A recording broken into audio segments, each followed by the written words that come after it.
दोस्तों, स्वागत है आपका। आज हम किसी बड़े वादे, किसी राजनीतिक भाषण या आंकड़ों की बाजीगरी की चर्चा नहीं करेंगे। आज बात उस सपने की होगी जो इस देश के करोड़ों गरीब परिवारों की आंखों में बरसों से पल रहा है। वह सपना है एक पक्की छत का।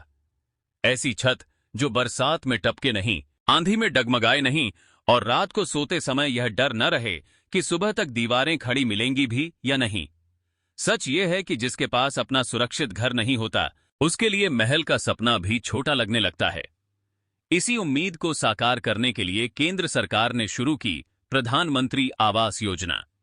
घोषणा स्पष्ट थी, हर गरीब को पक्का मकान, ऐसा घर जिसमें सम्मान हो, सुरक्षा हो और बुनियादी सुविधाएं उपलब्ध हों।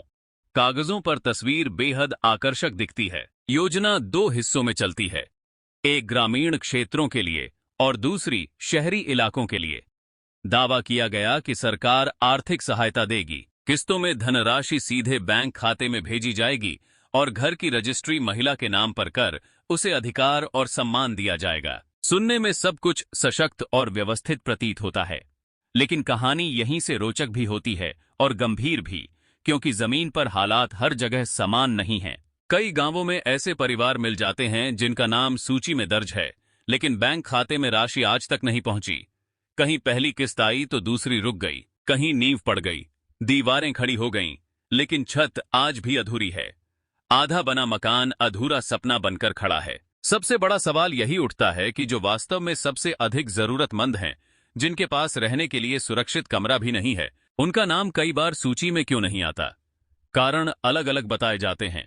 सर्वे में नाम छूट गया, दस्तावेज पूरे नहीं थे, पंचायत स्तर पर पहचान नहीं बन पाई या किसी और की सिफारिश अधिक प्रभावशाली रही। गरीब व्यक्ति का सपना कागजी प्रक्रिया में कहीं अटक जाता है। योजना में यह भी कहा गया कि घर के साथ शौचालय होगा, बिजली का कनेक्शन होगा और पानी की सुविधा उपलब्ध होगी। यानी केवल चार दीवारें नहीं, बल्कि गरिमापूर्ण जीवन की शुरुआत होगी। लेकिन कई स्थानों पर सच्चाई कुछ अलग दिखाई देती है। मकान तो बन गया, पर पानी का स्रोत नहीं, बिजली का खंभा अभी दूर है। शौचालय बना तो सही, लेकिन उसका उपयोग केवल फोटो खिंचवाने तक सीमित रह गया। ग्रामीण क्षेत्रों की अपनी चुनौतियां हैं, लेकिन जब शहरों की ओर देखते हैं तो स्थिति और जटिल नजर आती है। शहरों में जमीन महंगी है, किराया आसमान छूता है और झुग्गियों में रहने वाले परिवारों के सामने रोज नई कठिनाई खड़ी होती है। ऐसे में प्रश्न उठता है कि क्या योजना का लाभ सही तरीके से उन तक पहुंच पा रहा है जिनके लिए इसे बनाया गया था? यही वह मोड़ है जहां से असली पड़ताल शुरू होती है। शहरों की झुग्गियों में रहने वाले मजदूरों से लेकर रोज दिहाड़ी पर काम करने वाले लोगों तक पक्के घर की चाह कई बार केवल इच्छा बनकर रह जाती है। उनकी आधी कमाई किराए में चली जाती है और शेष से घर चलता है। जब वे प्रधानमंत्री आवास योजना के बारे में सुनते हैं तो आशा जरूर जागती है, लेकिन आवेदन की प्रक्रिया शुरू होते ही उम्मीद की जगह उलझन ले लेती है। फॉर्म, दस्तावेज, सत्यापन और बैंक प्रक्रिया एक सामान्य व्यक्ति के लिए सरल नहीं है। योजना कहती है कि सरकार सब्सिडी देगी, बैंक से ऋण दिलवाएगी और ब्याज में राहत देगी, पर वास्तविकता तब सामने आती है जब वही मजदूर बैंक की खिड़की पर खड़ा होता है। पहला प्रश्न आता है, आय प्रमाण कहां है? दूसरा प्रश्न होता है, गारंटी कौन देगा? अब सोचिए, जो व्यक्ति रोज कमाता है और उसी दिन खर्च निकालता है, वह स्थायी आय का प्रमाण कैसे दिखाए? वह गारंटर कहां से लाए? यहीं पर सपना कागजों में उलझ जाता है। इस योजना की सबसे बड़ी ताकत भी यही है और सबसे बड़ी कमजोरी भी। पूरी प्रक्रिया को डिजिटल किया गया ताकि पारदर्शिता बनी रहे और बिचौलियों की भूमिका समाप्त हो। लेकिन जिनके पास स्मार्टफोन है, इंटरनेट है और जानकारी है, वे आगे बढ़ जाते हैं। जिनके पास ये साधन नहीं है, वे पंक्ति में ही रह जाते हैं। डिजिटल व्यवस्था ने कई लोगों का मार्ग सरल किया, लेकिन कुछ के लिए दूरी और बढ़ा दी। यह कहना अनुचित होगा कि यह योजना निष्प्रभावी है या इससे कोई लाभ नहीं हुआ। सच यह है कि लाखों परिवारों को पहली बार पक्की छत मिली। अनेक महिलाओं के नाम पहली बार संपत्ति दर्ज हुई, जिससे उन्हें सामाजिक और आर्थिक सम्मान मिला। कई बच्चों ने पहली बार मजबूत छत के नीचे बैठकर पढ़ाई की।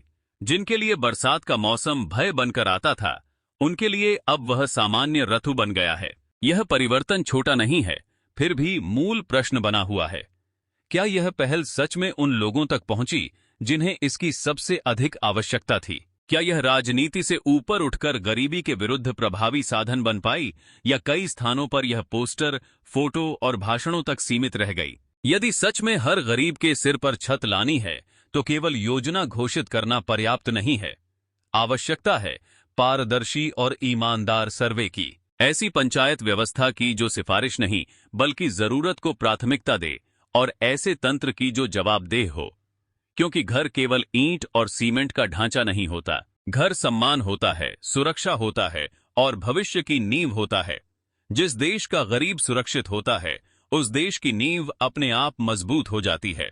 अब बात आपसे, आपके गांव या शहर में क्या स्थिति है? क्या इस योजना का लाभ सही लोगों तक पहुंचा? क्या किसी जरूरतमंद को उसका अधिकार मिला? मैं कि ये सीधी बात मासा पासात ही रहा, या आज भी लोग प्रतीक्षा में हैं अगली सूची, अगली किस्त और अगली घोषणा की? नीचे कमेंट में अवश्य बताइए, क्योंकि कागजी सर्वे से अधिक सच्चा सर्वे आपकी आवाज होती है। यदि आपको यह विश्लेषण सार्थक लगा हो तो चैनल भारत सेतु को सब्सक्राइब करें, वीडियो को लाइक करें और इसे अधिक से अधिक लोगों तक साझा करें, ताकि सही जानकारी सही लोगों तक पहुंच सके और हर जरूरतमंद की आवाज मजबूत बन सके।